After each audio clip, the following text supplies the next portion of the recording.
सुन तो लीजिए आप भाई आप सवाल करिए, अपनी राय मत दीजिए। सुन तो लीजिए, कोई अगर प्रॉपर्टी पर गवर्नमेंट एंक्रोच करके बैठी है, कब्जे में है, जैसा कि दिल्ली में 123 प्रॉपर्टीज पर गवर्नमेंट का डेफिनेशन आपने बढ़ा दिया, गवर्नमेंट के कंट्रोल में, सच्चर कमेटी ने कहा। हाँ।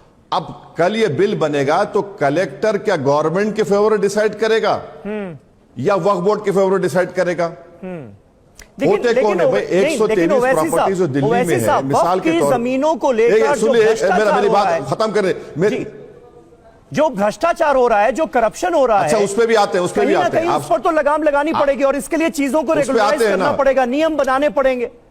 तो आपको नहीं लगता कि कहीं तो हमें नियम कायदों में कैद करना पड़ेगा? जी बोलिए। सुन तो लीजिए आप भाई आप सवाल करिए, अपनी राय मत दीजिए। सुन तो लीजिए, 123 दिल्ली में जो प्रॉपर्टी है उसमें पार्लियामेंट के सामने की मस्जिद सरकार बोलती गवर्नमेंट प्रॉपर्टी है।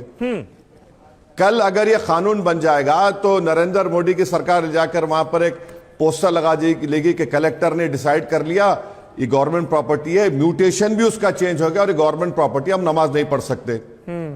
आप और हम चीख मारेंगे भाई ये तो 200 साल एंशिएंट मॉन्यूमेंट है, ये जो भी है, तो बोले ठीक है सनराइज और सनसेट के दरमियान पढ़ लीजिए। मैं तो मस्जिद खो दिया।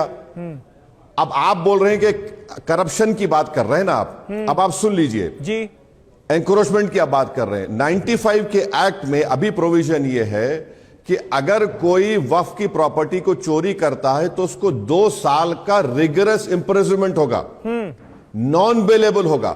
नरेंद्र मोदी ये कर दिए हैं कि रिगरस नहीं होगा, 6 महीने का होगा, बेलेबल होगा। बताइए आप कहां कर रहे हैं? अच्छा आप इनकम बढ़ाना चाहते हैं भाई, उसकी 7% लिमिट है वक्फ फंड की, आप उसको 5 से भी कम कर दिए। अभी प्रपोज बिल में 5% था, अब जो बीजेपी के मेंबर जेडब्ल्यूसी में अमेंडमेंट दिए कि what ever is the highest. कहां पर वक्फ का फायदा हो रहा हमको बताइए आप। लिमिटेशन एक्ट जो है, अब आप एंक्रोचमेंट की बात कर रहे हैं ना, लिमिटेशन एक्ट जो है, नहीं मैं एंक्रोचमेंट की बात नहीं कर रहा, मैं तो करप्शन की बात कर रहा हूं कि वक्फ की जमीनों को लेकर जो करप्शन हो रहा है, सुन तो लीजिए ना, एंक्रोचमेंट भी तो करप्शन है, भ्रष्टाचार हो रहा है, उस पर लगाम लगाने की मंशा से ये नियम बनाए गए, ये कह रही है सरकार। मेरी मैं गवर्नमेंट के इस दलील को झूठा साबित कर रहा हूं। एंक्रोचमेंट भी करप्शन है। अच्छा, एंक्रोचमेंट करप्शन है ना, करप्शन है। अब आप क्या कह रहे हैं कि लिमिटेशन एक्ट अप्लाई होगा, हिंदू धर्म पे प्रॉपर्टीज पर नहीं होगा, सिख पर नहीं होगा, क्रिश्चियन नहीं होगा।